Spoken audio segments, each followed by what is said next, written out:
Hey guys, it's me. I'm gonna call this Joshua's workshop. Because what I'm doing is I'm refurbishing an old GameCube controller. Now I do have an actual GameCube controller. This is my Smash one. Also, here's my Wii Classic controller. And I'm currently playing Double Dash, but this just came in the mail and I took it apart really quickly with my trusty dusty tri-wing. Now, I know the problem with a lot of these GameCube controllers. There are certain types of stick boxes that you tend to get. So this is the Smash controller, as you can probably see here. There's a little dot there. And this is a Nintendo Classic controller. These have a what people dub as the T3 stick box.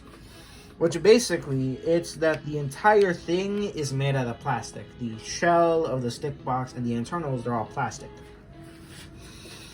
This, if you can tell, there's no like CE logo, so there's like two versions of the stick box I'm referred to. Now, imagine this only had the CE. That would be a T2, and this one has a T1. Now, I don't have a controller open up because I'm kind of just recording on hand, but I just kind of cleaned up some of the control. Let me put this down. There we go. Right, where was I? So, a problem with the T1s that they have is the way to tell the difference beside the back of the shell is that a T1, this one's good, so come on, focus. All right, here we go. A T1, see the internals? It's all black. All black internals. And here, one of the parts is actually all white. If the internals of the stick box is all white, that makes it a T2 model. But here, and this is a common shared problem, and what happens is that it's hard to tell.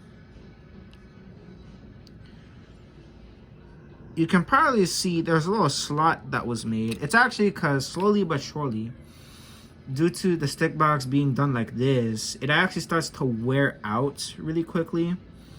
So I got these cheap. I knew what I was coming in with. So my idea is I'm not gonna replace it. But what I'm gonna do is I'm gonna open up the stick box, refurbish it of course, and then change one of the parts to one of these like little sticks. You know, the little thing that you put the stick cap on. I was gonna use these as replacements, but I actually cleaned them up and they're okay. They're yellowed, but they're usable. So I just came in with the idea that I'm going to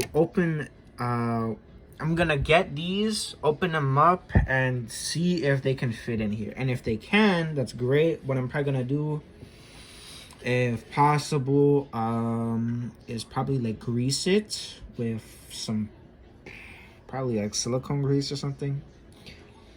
Yeah. So if not, I can always just use my trusty dusty paraffin wax. It's easy to get my paraffin wax, but yeah. So this is kind of where I'm gonna get into, I guess, part one of Joshua's workshop, where I'm just gonna be working on these things. So I have another one in the mail. Turns out there's like no start button, or the start button's broken. Yeah, so anyways, this is kind of what I've been working out with. I'm probably gonna leave the GameCube controller like this for a while until I can get this, which it shouldn't cost that much since I'm probably gonna get like a set from eBay.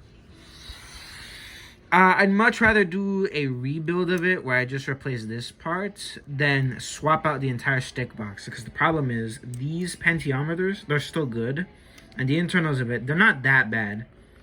So all I gotta do is just clean them up and then just grease them. So I probably won't do that for this one. This one still seems to have relatively minimal wear, so it should still work.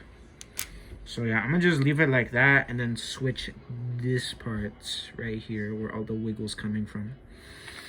Because there was another video that, the reason why this idea started, I really need to clean this thing with some Q-tips. The reason why I'm doing this is because, one, I wanted to get some of my GameCube controllers cheap. So yeah, that's one. there was a video of another guy who did something similar where he took this part out but then added like a mixture of super glue and baking soda, and it actually fixed the wiggle. But the thing is that the wiggle was like, he did like a test where it simulated about like a year and a quarter's usage, and it like the wiggle slowly started to return. So I thought, like, why not replace it outright? See if that fixes it. Or like fixes it in a way where at least these stick boxes can at least last 5+ years is my estimation. So that's just me though. But anyways, this is Joshua out. So I got another controller coming in. I'm gonna see what's wrong with that one. But it came late in the mail, so